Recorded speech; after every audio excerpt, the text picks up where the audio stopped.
ago, my friend Brian sent me a milk bread recipe video, and the video starts off with the woman using her hand and smashing the bread, and you can see the bread resiliently rise back up into its full form.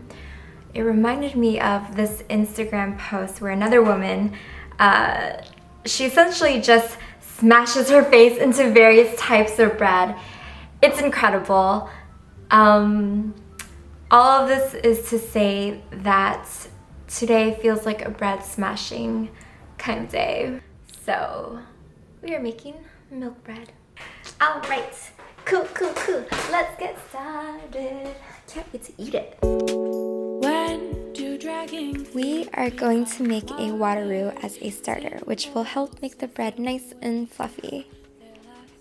This recipe calls for a bread flour, which basically has high protein content and helps make the dough elastic. And then in turn, it makes the bread itself chewy and airy. You can also use all-purpose flour, but it just won't yield as fluffy of a bread, so keep that in mind as you make these trade-offs. In a pot, I combined bread flour, milk, and water, and stirred it all up until most of the lumps were gone. Then I put it over a medium heat. This mixture needs to be stirred continuously. You really want to focus on getting the sides and bottom well incorporated, and then allowing the mixture to thicken evenly. Once that's good to go, we're going to set that aside to cool while we handle the dough.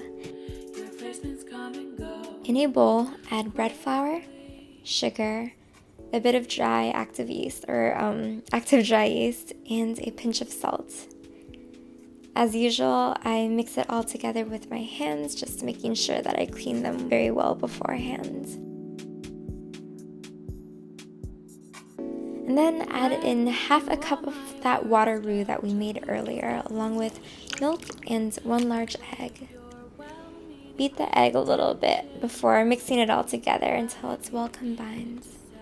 This does take some time, but it will form a cohesive shape eventually. And I would recommend using a stand mixer for this to make it easier on you, but I'm pretty content doing everything by hand. It just feels kind of nice, you know? Add in half a stick of softened butter. Get it incorporated as well as you can manage. I got into a pretty nice groove of kneading the dough. The recipe says to do it for about 10 minutes total with a stand mixer, so I decided to knead by hand for about 15 minutes. It ended up being really relaxing and rewarding. I used to watch my mom knead dough a lot when I was younger, so in some ways this gave me a heavy dose of nostalgia mixed with a touch of pride for feeling like I'm a legitimate baker, even though I am not even close to one. We're going to take it and place it into a well-greased bowl and set it aside to rest. Alright, so I just finished making the dough. It's very smooth and promising looking. It is going to rest for the next hour or so, or until it doubles in size, which is going to be very exciting to see. And of course, as I start talking, this little one starts crawling his way up towards me. It's either he's being very supportive or he's also quite hungry. What do you think, honey? You want to say hi? All right.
completely cooled through now. I sincerely believe that the best way to determine whether or not this was a successful bake is not by how it tastes, but by how well it rises after we smash it.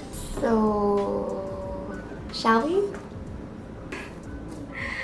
I'm not gonna lie, I'm pretty nervous about this. All right.